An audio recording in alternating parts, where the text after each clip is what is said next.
All right, I am going to start the presentation. Today, the subject is Medi-Cal. The presenter is myself. My name is Robert Galliano. I have been an attorney for many, many years. I am a certified specialist in estate planning and probate law, also elder law, and I also have a master's degree in taxation. And in my previous life, I was an engineer, but that is not going to help us today unless I lose some of the connections. But for that, we have a very wonderful team behind me, which you do not see, which is our technical consultant, David. And we have also a very lovely lady by the name of Trish that's behind the scenes helping me out. So let's start. The agenda for today is a lot of this material you have heard me speak about before, but I'm going to be talking about the top concerns that we have as seniors, some of the statistics which are alarming, which I think you're going to find interesting. And obviously, we need to understand what the cost of care in California is so we can address the necessity of figuring out how we can pay for it. And then obviously, we're going to talk about how you can pay for it. And more importantly today, I'm going to be focusing on the Medi-Cal changes that have lately, the last year, come down the pike and the future changes that we're going to be seeing in 2024. And then I will tell you how we can help you with your plan. So what are the top concerns that we face as we get older? Well, at the top of the list, becoming ill. That's a top concern. Losing our memory, being a burden on your family. That's always a major concern, I think, for all of us, because we have lived an independent life. And then all of a sudden, to think that we're going to become a burden on our family for them to take care of us is not something that is very palatable for us to even consider. And the other one, which I'm not going to be talking about today, is outliving your money. That's a major concern. But today, what I'm going to be talking about is the issues of incapacity, and that is generally becoming ill, losing our memory, and then how in the heck are we going to pay for these catastrophes that can occur as we age? The statistics. You've heard these statistics before, and when I talk about the statistics that 70% of people over the age of 65 are going to need some form of long-term care. When I use the term long-term care, I'm not referring simply to a nursing home care. I'm referring to having somebody take care of you at home, having a caretaker, some form of need as we get older. We may have had a bad fall, perhaps broken a hip, or something maybe as catastrophic as contracting Alzheimer's. Alzheimer's, the disease has increased by over 46% as a cause of death. And so we are living longer, but the last years of our life may be subject to some of these illnesses that we cannot predict that we can get. And the question is, what is the cost of care when we have one of these illnesses? The average cost of care in a skilled nursing home has increased tremendously, and it's expected to continue to increase dramatically. The average length of stay in a skilled nursing facility is about 2.5 years. When you and I get to the point that we are in a nursing home, we're pretty much on our way out. And the planning that we have to have in place is being able to have the amount of wealth and financing to be able to handle a 2.5 or a 3-year stay in a nursing facility. The other interesting factor is that women are more likely to need this type of care than men. And that is there's an obvious reason for that. And that is that women generally outlive men. So when we as caretakers of our spouses are gone, who is going to take care of our spouses? How are they going to get the care that they need? Who's going to be looking out for them? So these are the things that I want to talk to you about. These are the things that we have to address while we're both are able. If you're married, both of you are capable of making these type of decisions. The cost of care in California. look at the chart. On your left-hand side, you have the type of care, home health aid, monthly cost. In 2023, it's over $6,700. Homemaker, assisted living, plus expenses over $6,700, over $5,700 a month. Nursing home stay in a semi-private room, that's close to $11,000 a month. And that translates to almost $130,000 a year. And if you wind up in a nursing home in a private room, you're looking at an annual cost of over $160,000. Now, I want all of you to focus on this chart, and I want you to think independently and think about your current finances. Are you capable of handling these type of expenses if a calamity occurs in your life? That is the question that we want to address today. Let's talk about how you can pay for it. Again, we know people in their 90s, we are living longer. And as we age-related illnesses can afflict us, and that can last for many years. And so if we are unfortunate to have these type of illnesses, how, again, do we protect our estate from the loss due to these illnesses and the incapacity that we may face? And more importantly, how do we find the right care and also finding the way to pay for that care? I'm focusing heavily as I want you to pay attention that these calamities can occur to any of us. And if these things occur, then how are we going to be able to handle the $160,000 per year expense if you wind up in a nursing home situation? What are the ways that we can pay for this type of long-term care? Well, if you're fortunate enough to have the kind of monthly income to pay for this kind of care, that's fantastic. But I've never met anybody with that kind of an income.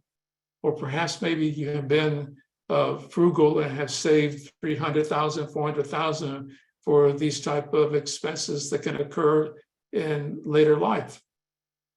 Most people, I don't think, have these type of savings set aside for emergencies. The other one is sell your house, sell your home. This is kind of like a knee-jerk reaction, because when you don't have the savings for the monthly income, you start to look at the equity that's built in your home and you tell yourself, well, I'm going to sell the home, therefore I can take the equity out of the house to pay for it. And then what happens is that if you wind up running out of money, then you wind up with no home and no money. So selling your home is not necessarily, I think, a smart idea. The other one, which when I speak with some of you in the office and I say, if something happens to you, who's going to take care of you? And some of you very, I'll call happily, say to me that, well, my children are going to take care of me. My family's going to take care of me. My children are going to pay for these expenses. You and I both know that that's probably not practical. They may say so, that they're going to do so, but the practicality of it is they have their own family, they have their own independence. And for you to be able to depend on the family paying for all of these horrible expenses or taking care of you on a daily basis is generally not a very sure way. It's not a very sure thing to count on. I hope some of you have looked into getting long-term care insurance. Long-term care insurance is a program that I encourage all of you. The age sweet spot that I always recommend is generally when you're in your early 60s to the mid 70s, you should be looking into obtaining long-term care insurance, because this is something that's going to give you peace of mind to know that you have insurance that can pay for not only long-term care in a facility, but also for care in your home. There's the policies that are fantastic. They have changed over the years, and it's a type of policy that I think all of you should look into. And I personally bought a long-term care insurance policy many years ago, And quite frankly, it does give me peace of mind to know that if something happens to me, that my wife will have money to pay for some of the care that I may need. But if we cannot have the savings, we don't have the monthly income, we don't have long-term care insurance, what do we do then? Well, then we're going to have to look at the government. We're going to have to look and see what other type of insurance policies exist. Let's take a look at the Medi-Cal changes and take a look at the I'll call it the landscape that has to do with insurance, government insurance. What I want to do, first of all, is I want to clarify some of the confusion that occurs, that exists with the terminology that exists in this world. Medicare, Medi-Cal, Medicaid, what does it mean? There's a lot of confusion as to what these things are and so forth. So let me kind of start off with the term Medicare. Medicare is generally the type of insurance that we obtained when we reached age 65, or also you can obtain Medicare when you have been on SSDI for over 2 years. But it's a kind of insurance, government insurance, that has several parts. There's a Part A, which you know is hospital insurance, Part B for the type of insurance that pays for medical appointments, Part D for prescription coverage.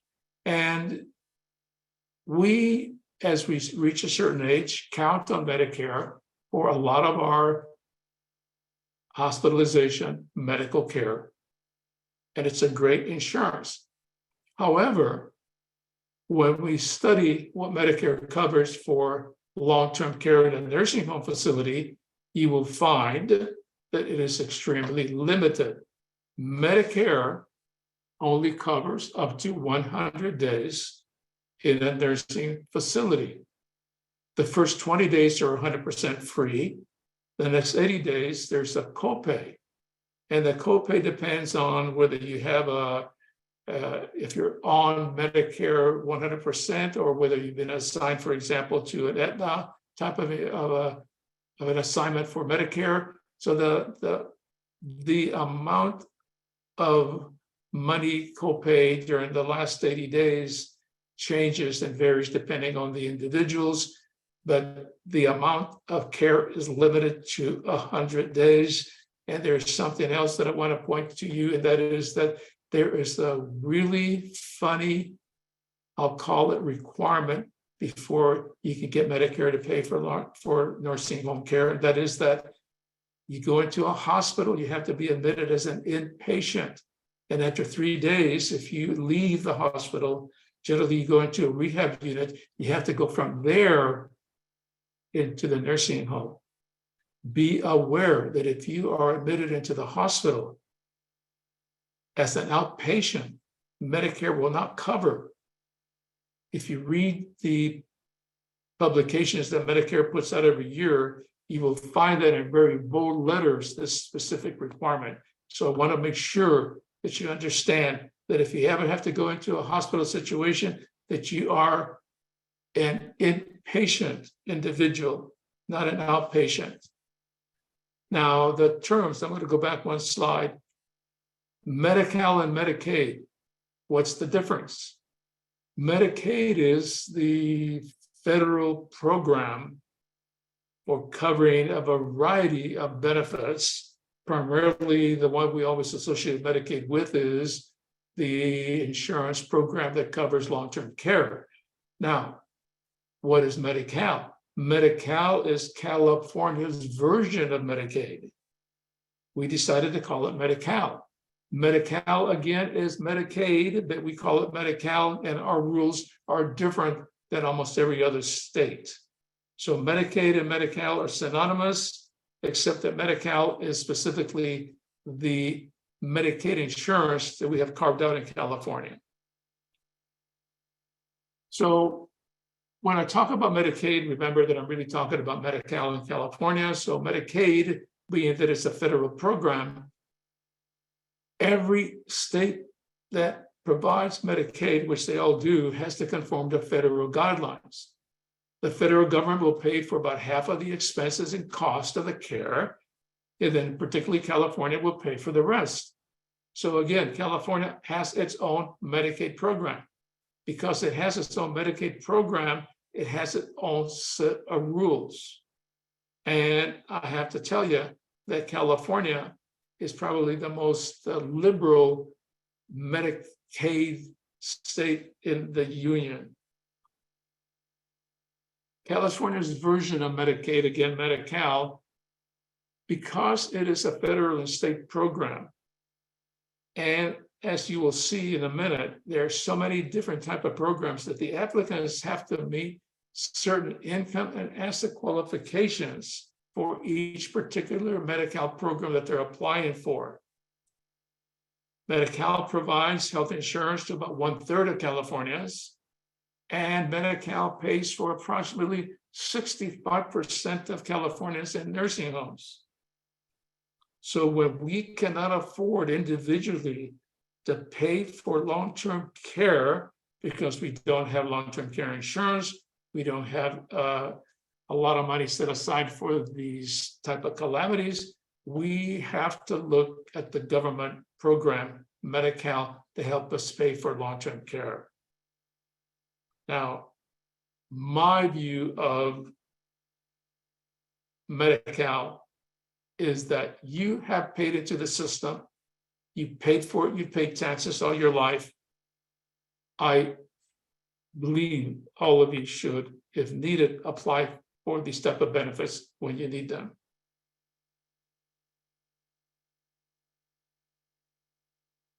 One thing that I want you to understand also, and this is something that is not generally commented on, it's not generally discussed during these type of presentations, but I do want to make you aware that there are other type of Medi-Cal benefits that are provided for the community. It's not necessarily just nursing home care. There's a lot of different programs. There's, for example, the assisted living waiver. What does the waiver mean? Waiver simply means that there's been a waiver of some of the requirements because California does provide assisted living facilities. But the problem with this particular program is that it is a very long waiting list that's available, and the limitations exist that you have to live in certain facilities that are built for this particular type of program. But California does have under Medi-Cal assisted living facilities if you qualify for this particular type of program. I have had clients qualify for this program, and so therefore it's something that I need you to be aware of. And the reason for bringing this to your attention is that there are other benefits under the Medi-Cal program, not just simply the ones for nursing home. Medi-Cal benefits, for example, provides what they call community-based services. The list goes on. The list for community-based services, for example, they cover what they call community-based adult services, community first choice options, home and community-based alternatives, in-home support services, PACE program. There are so many different types of programs that exist, not necessarily just simply long-term care for nursing home. The one that is, I think, commonly looked at and should be looked at into, and that is in-home support services. In-home support services is a program where basically they will have somebody come into your home and assist taking care of your loved one. Now you have to apply for Medi-Cal in order to obtain this service, and also you have to be aware that the income level in order to obtain in-home support services is only about $1,564 a month, meaning that if the person who's going to be needing assistance has an income greater than that, then they will be required to pay a share of cost. What I want to focus on is the following. Medi-Cal provides other benefits that I need you to be aware of besides simply providing assistance for in a nursing home facility. In-home IHSS. If you go on the internet, you will find all the requirements. And this is another service that I think you definitely need to look into. Okay, wow, look at that chart. That chart is full of language, full of numbers, very confusing. So why do I have it?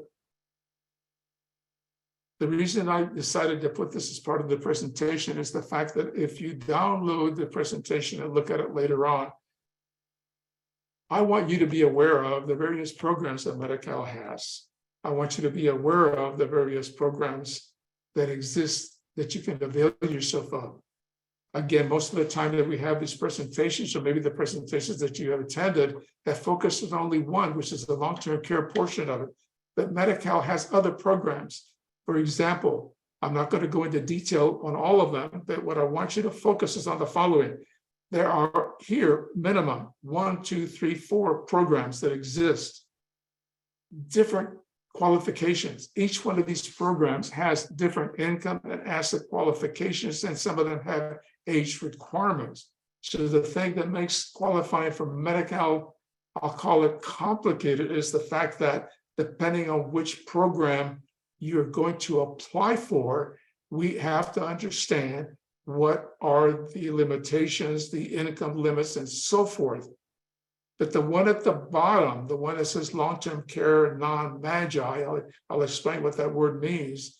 That's the one that I want to focus on right now, because that's the one that we normally talk about, which is the program that provides coverage when you go into a nursing facility. Now, the term MAGI, that is the income tax term, modified adjusted gross income. There are programs under the Medi-Cal system that are based on the amount of gross income that a person makes. Generally, this program is for people between 19 years of age and 64. Then, as we look at the programs that deal with the aged, the blind, and disabled, there's 3 programs that address that, I'll call it, class of individuals, and they all are tied to an asset limit that currently exists in 2023. The programs for the aged, blind, and disabled, the medically needy, and the long-term care, those programs have asset limitations that we currently have for 2023. Now, I'm going to tell you about these limits because I want you to understand what the change is going to be in 2024. It's important because I need to tell you where we are and where we are going to be. The medical changes that I want to focus on, these were dictated by an Assembly Bill 133 that was passed a few years ago. This bill has 2 phases to it. Number 1, let me go back in history. We go back to the 1988 timeframe. During that time, there was a bill that was passed, a federal bill, an act that was passed that was called the Omnibus Budget Reconciliation Act. Actually, that was passed in 1993. In 1988, it was the Medicare Care Act. That started in 1988. Then in 1993, that was the Omnibus Budget Reconciliation Act, commonly known as OBRA. So in 1988, rules started to appear for how do you qualify for Medi-Cal. In 1993, other rules were instituted by California to dictate how we applied for Medi-Cal. And every time that these acts went into effect, the result was that it made it more difficult to apply for Medi-Cal coverage. Then there was another law that was passed in 2005 called the Deficit Reduction Act. That applied to all states, but California is the only state that did not apply, has not really accepted all of the DRA, the Deficit Reduction Act limitations that have been imposed on other states. So California, believe it or not, even now in 2023, has been operating pretty much under 1993 rules. Now, these rules since 1993 are the ones that we've been operating for many, many years. And one of the rules that existed in 2021 was the fact that an individual who applied for Medi-Cal could only have $2,000 in assets to their name. And a married couple could only keep $3,000 to their name. So a lot of you who look on the internet or have heard of qualifying for Medi-Cal may still be thinking that you can only have $2,000 as an individual or $3,000 if you're a married couple. And that's the only amount of assets you can have before you can qualify for Medi-Cal. Now, even then, when the limitation was only the $2,000 limitation, there was also a whole list of other, I'll call it assets that you could keep that were deemed to be exempt. And these assets meant that they were exempt from being counted as assets to disqualify you from applying for Medi-Cal. So the list of exempt assets that existed in 2021, and then after the law passed, is like I showed the chart there, is July of 2022, it involved that your home was exempt, household goods and personal effects were exempt, jewelry was exempt, one car was exempt, term life insurance of any value was exempt, burial plots were exempt, prepaid irrevocable burial plots were exempt, $1,500 designated burial funds was exempt, and you could have kept in all of these exempt assets in addition to the $2,000. That was before AB-133. Now, AB-133 phase 1 went into effect July 1 of 2022. And what did that do? It changed the $2,000 limitation to $130,000, meaning that the individual who is going to apply for Medi-Cal now could keep up to $130,000, and the exempt assets no longer limited to $2,000. And if you were married, you could have an allowance almost up to $278,620. And if you had an additional family member, depending on the condition, whether it was, if a married couple existed, you could have up to $278,620,000 of other assets plus the exempt assets. And then you could also add, for example, an additional family member, you could add another $65,000. And that would be if you're a married couple, but you didn't have the spouse that was being under a different term, which was called spousal allocation expenses and so forth. So what I want you to understand is that AB-33 has now changed the limit from $2,000 to $130,000. And if you're married, you could probably have up to $278,620 of assets in addition to the exempt list. Now, what that means under the current rules today is that if you have, for example, I'm going to focus on an individual.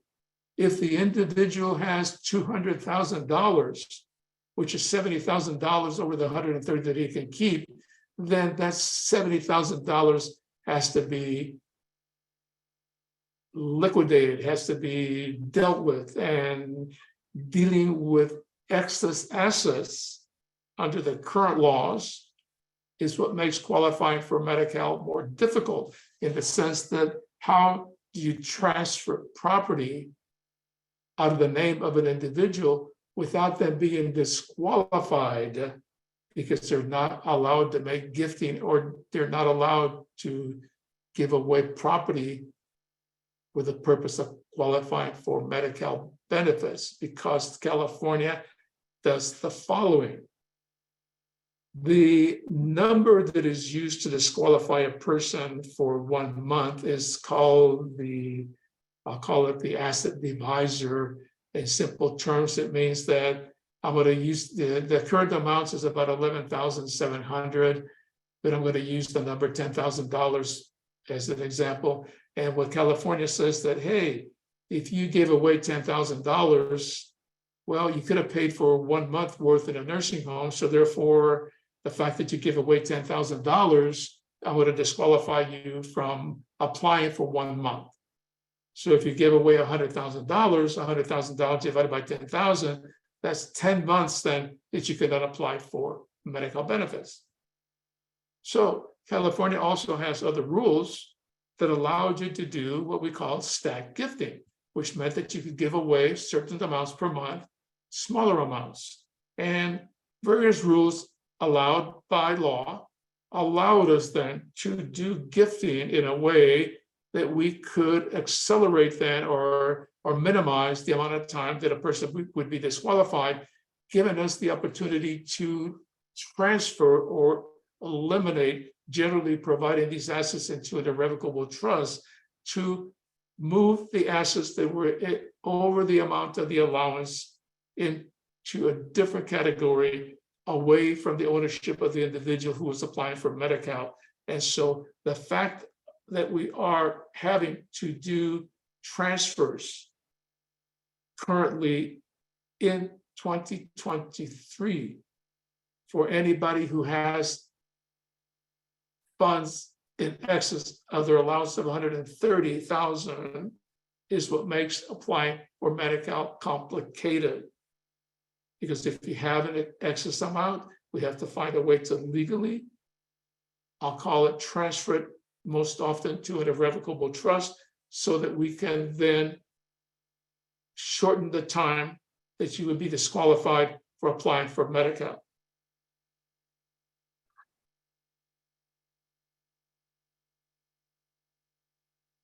Okay, so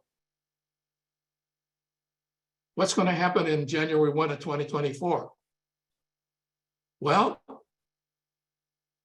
the current limitation of $130,000, the limitation of transfers that make you ineligible, the limitation of the look-back rule, which you've heard about many, many times. Some people think that it's a 5-year look-back rule, meaning that the Department of Health Services go back and look 5 years to see if you gave away assets in order to qualify for Medi-Cal, and really in California it's 30 months. So the look-back rule, meaning that Medi-Cal could look back and see what you did 30 months before to qualify for Medi-Cal, that's going to be gone. The fact that they're going to be looking at how much did you give away to be disqualified, that's going to be gone. The fact that you have more assets than 130,000, that's going to be gone. Why? Because when we reach January 1, 2024, there are no more limits on the amount of assets that you can have. The individual applying for Medi-Cal can have an unlimited amount of assets. So therefore, if all the assets are allowed, there's no more look-back rule, there's no more transfer restrictions. All the difficulty associated with planning to shorten the time by disqualification are pretty much simplified because the limits after January 1, 2024 on assets are gone. However, the rules for qualifying for Medi-Cal will be based on income rules, the amount of income that the individual has. Now, you will think to yourself, well, AB-133 did away with the asset limits, but now it's imposing income rules. Well, guess what? The income rules haven't changed. These income rules we've been living within all this time. So the income rules are nothing new. We've always had income rules. And on top of that, we had the asset limitation. But now we will have the same income rules, but no asset limitations. So after July 1, 2024, qualifying for Medi-Cal will be based on income. Now, as an example, the program, Magi program, which is for adjusted gross income for people 19 to 64, their income is going to be limited to, if they make more than $1,676 for a single or close to $2,300 for a couple. If they have more income than that, they're not going to be able to apply for Medi-Cal. And I want you to realize that this income limitation existed prior to the AB-133 rule. So we're not going to be dealing with anything brand new as far as income rules. We just have to learn how to adapt to them. Now, the Learn Term Medi-Cal that we are generally always talking about, which is the one for nursing home care, which is generally under the Medi-Cal language is called non-Magi, that's going to affect the programs that affect seniors over age 65, blind, and disabled. And those programs were, you may, well, I want to refresh your memory, they were basically the age, blind, and disabled program, the medically needy program, and the long-term care programs. Those are the programs that are going to be affected because the 2023 rules that exist today on the limitation of assets that are now capped at 130,000 in 2024, they are going to go away. The 2023 rules today are assets are countable, assets can be exempt, and there's certain assets that are not countable. But once we reach January 1 of 2024, those asset limits don't exist. So let me summarize. California under AB 133 is going to remove the cap on the amount of assets that a person applying for Medi-Cal can have. You can have $1 million in assets. They will be looking at the amount of income that you have in order to figure out if you qualify or not. Now, what happens if you have, for example, more money than the limits that you can have? Well, that's where another term comes in, and that is you will have to pay your share of cost. So thinking forward, thinking of someone who's going to go into a nursing home, applying for Medi-Cal in 2024, no asset limitation. But we're going to have to figure out how to limit the income that that individual has. And once we limit the income down to the amount that we can get it down to, then any excess income would have to go to share of costs that pay for a nursing home. But even if you had to pay $3,000 a month for a share of cost, when the monthly cost of in a nursing home is $10,000, $11,000 a month, you're still ahead. So the point is, I don't want any of you to shy away from understanding how Medi-Cal can help you. Because for once, laws had changed in our favor. And this is what I want you to really understand. I want you to realize that we are now entering in a new phase. We'll be entering a new phase where applying for Medi-Cal benefits will be somewhat easier. Now, there's another potential issue that I need you to be aware of, and that is that a lot of times people who apply for Medi-Cal are also on SSI, Supplemental Security Income. They kind of go together. And unfortunately, the Medi-Cal rules have changed. The Medi-Cal rules have taken away the asset limitations. But for SSI, the asset limitations have remained the same. They're still $2,000 for single individuals and $3,000 for a married couple. So now we have to be careful in the sense that if we have an individual who has SSI benefits and at the same time Medi-Cal benefits, the fact that Medi-Cal now doesn't have an asset cap, we have to be aware that SSI still has the $2,000 limitation and $3,000 for married couple. SSI in California can pay an individual anywhere from around $1,000 to $1,700 a month.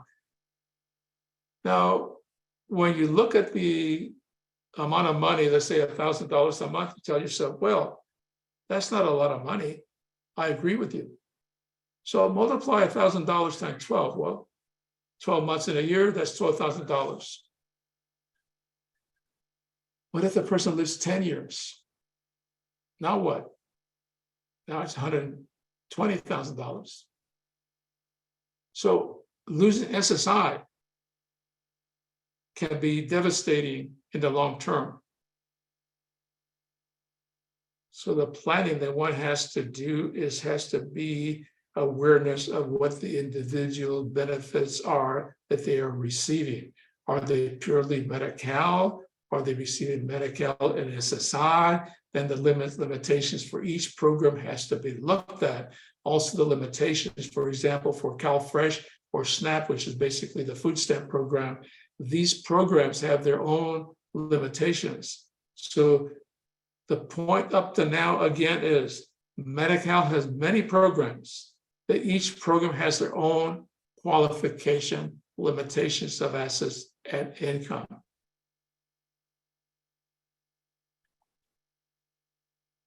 California is one of a few states that are called Section 1634 state, Section 1634 states. Why is that important? Because if a state is a Section 1634 state, there's an agreement that if the SSI beneficiary is receiving at least $1 of SSI, then they will be entitled to receive the full scope of free Medi-Cal automatically. So in any type of planning where we have Medi-Cal and SSI, it is critical that SSI is not lost, because if you lose SSI, you could possibly lose Medi-Cal completely. And 1634 states are very few. Not all states are 1634 states. I know for a fact that Oregon is not one. Now let's look at another category of, call it planning that we have to be careful of. And you may or may not be aware of this, but when somebody receives Medi-Cal benefits, I'll just use an example. Individual goes on Medi-Cal and the Department of Health Services provides $300,000 worth of Medi-Cal benefits. Okay, so you have an individual that qualified for Medi-Cal. You have an individual then who has then obtained over their life $300,000 of benefits from California. So what happens when an individual dies? Well, there is a requirement when everybody dies that you have to send a notice to the Department of Health Services informing them that the person dies. So once they receive the information that that particular individual has died, they look into their system and see, oh, Mr. Smith died. Mr. Smith was on Medi-Cal. Mr. Smith obtained $300,000 of Medi-Cal benefits. Then the Department of Health Services is going to send you a letter. And the letter is going to say, I want you to pay us back for the $300,000. So in reality, you tell yourself, wait a minute, Medi-Cal is not a free program. It's more like a loan. Is that what you're saying? Yes. Medi-Cal is more like a loan because every state, California included, can go back and try to recover from what they spent on the person. Well, that doesn't sound too good. So again, California recently, since January 2017, changed the rules. What rules? Well, I want you to listen to this. California can go back and recover for the money that they spent on the Medi-Cal applicant, but only from property that is part of probate. One more time. Hey, you died, I pay $300,000 for your care. I want to recover the $300,000 that I am going after your estate. But California now restricts it. The Department of Health Services can only recover from any assets only that are part of probate. Now, all of you who are our clients, I want all of you to tell me what is not part of probate. Come on. Your trust assets that are held in a revocable trust are not part of probate. Just like accounts that transfer by beneficiary designations, they're not part of probate. Assets that are held jointly are not part of probate. So we then want to make sure that your estate is protected from recovery. We want to make sure that your estate plan has been properly funded. You want to make sure that you have proper designations of beneficiary forms, because we don't want any part of your estate to be subject to recovery from the state of California if you ever wind up in a situation where you need long-term care assistance from the government. Recap. California Medi-Cal is making the application system easier in the sense that they have eliminated the amount of assets that you can have, and that occurs after January 1, 2024. They're going to be looking to see the amount of income that the person has in order to apply for Medi-Cal. You can still apply for Medi-Cal and get Medi-Cal, because you may wind up getting Medi-Cal, but you may wind up with a share of cost. In addition, you want to make sure that you have an estate that's protected from recovery, and that means that you have to have a trust properly funded. And you have to make sure that you have accounts with beneficiary designations properly designated to avoid probate. So you see where I'm going with this? I want you to be comfortable thinking about Medi-Cal. I want you to be comfortable thinking about protecting yourself from this potential disaster that can occur to any of us. I want you to consider having long-term care insurance. I want you to consider having an estate plan that is going to protect you from estate recovery. I want you to consider having an estate plan that's going to preserve the assets for your spouse and also your ability to stay at home. No longer do I want you to be thinking Medi-Cal, oh, that's only for the people who can only have $2,000. That's not true anymore. Remember, 2023, we still have asset limits, $130,000. 2024, no asset limits. The income rules that we're operating under right now are the same rules that we're going to be operating in 2024.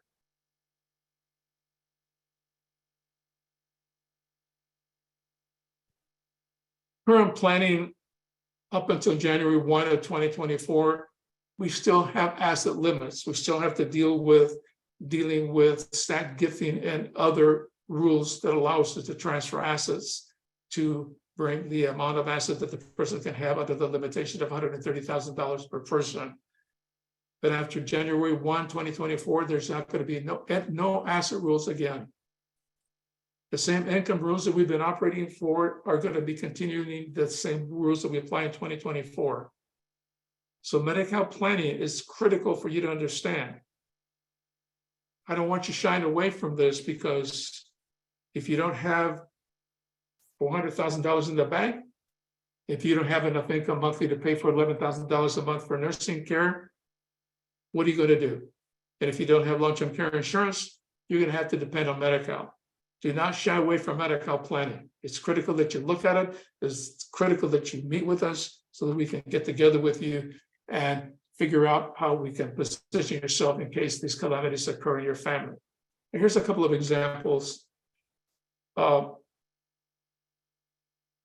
This is his grandson. He was in a motorcycle accident. and the grandson needed long-term care. The Medi-Cal was paying for it. Now the grandmother heard, probably went on the internet, and saw that, hey, in 2024, there are no more asset limits. That's fantastic. So I'm going to leave my grandson $500,000. There's no more asset limits, so what the heck? I'm going to give him $500,000.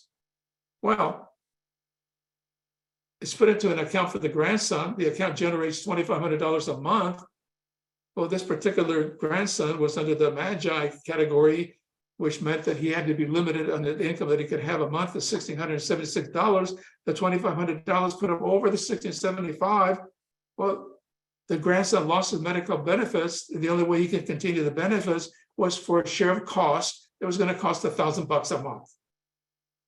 So here's an example of not understanding how the rules worked and just listening or piecemealing a piece of data that she misunderstood. And here's a grandchild, for example, that could have had Medi-Cal with a share of cost.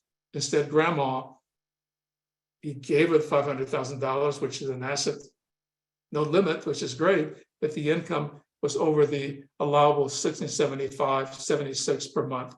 So this is the particular child that was under the Magi rules. Now let's look at another one. Sally, you see Medi-Cal benefits, SSI, and CalFresh benefits. Sally's mother decided Sally did not need a supplemental needs trust.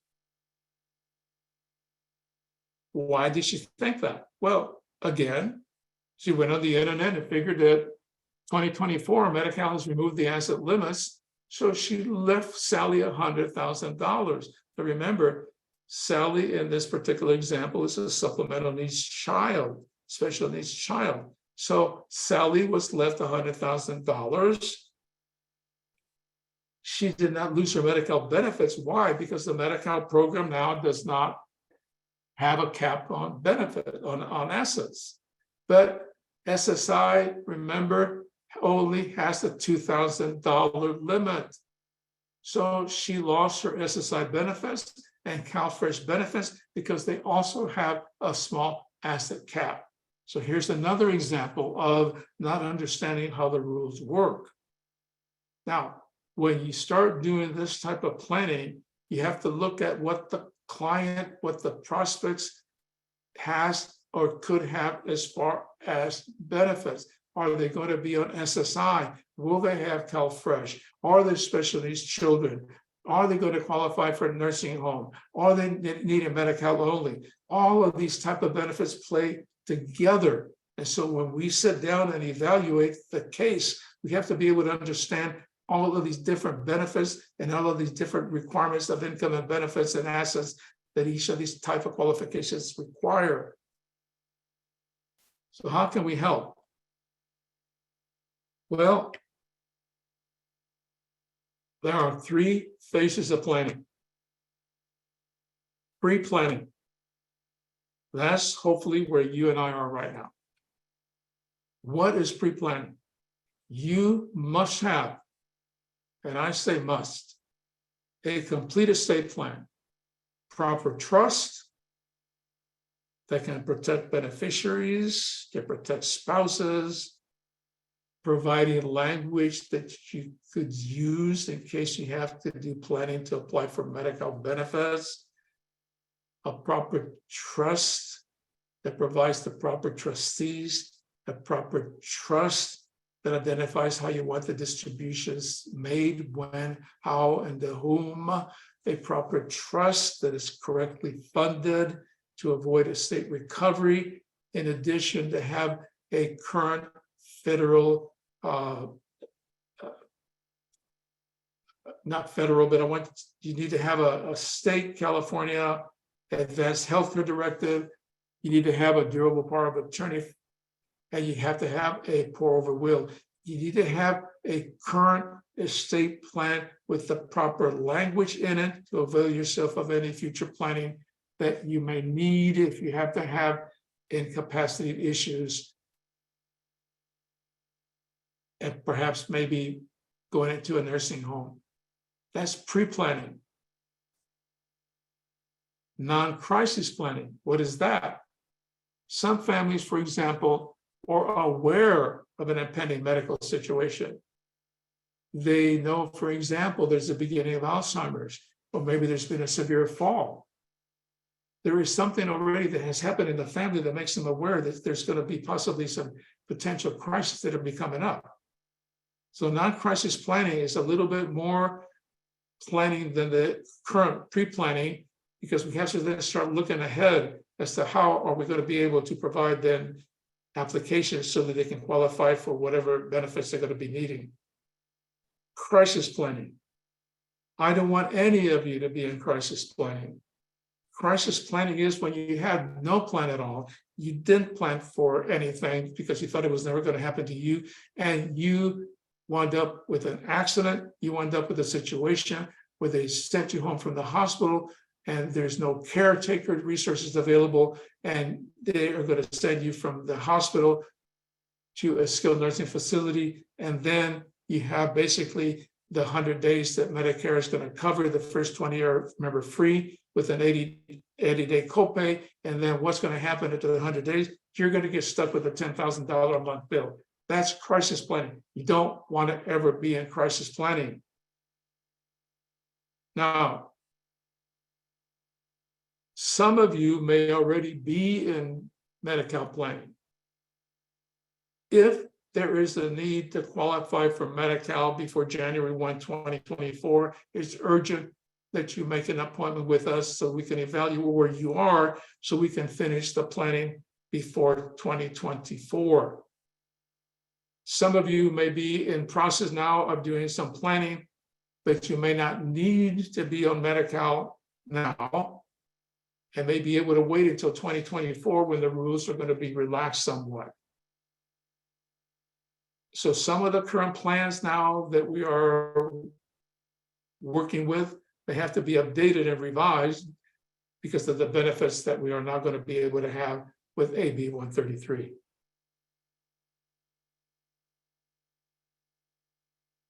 Preventative planning allows you to have choices so that you can provide long-term care options.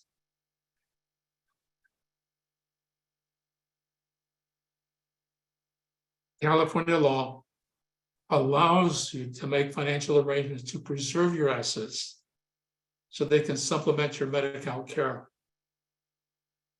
You need to have the authority within your legal documents to provide the ability to do Medi-Cal planning, because once both of you become incapacitated, it may not be possible to make some of the decisions that you currently be able to make now.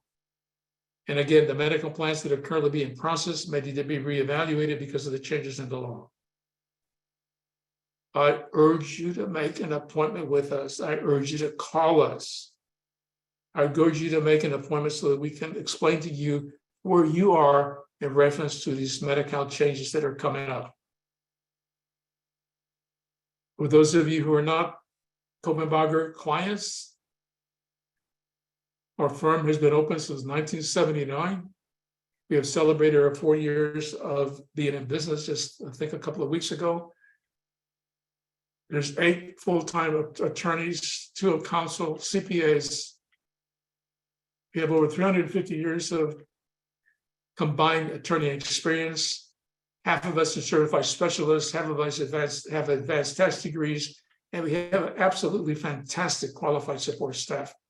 And also the meetings that we can have, it can be in person, we can do it by telephone, or we can do it by Zoom. For all of you who are listening, you will receive an automated phone call from us asking if you are interested in setting an appointment. And I want to thank all of you for attending. And I hope that I have given you good news. And I hope that I have encouraged you to call and make an appointment with us so we can cover your individual situation so you know where you're headed and what you have to do in order to be protected. We are providing protection and peace of mind. Thank you for attending, and I thank you very much, and I hope to see you in the office. We're here to help you.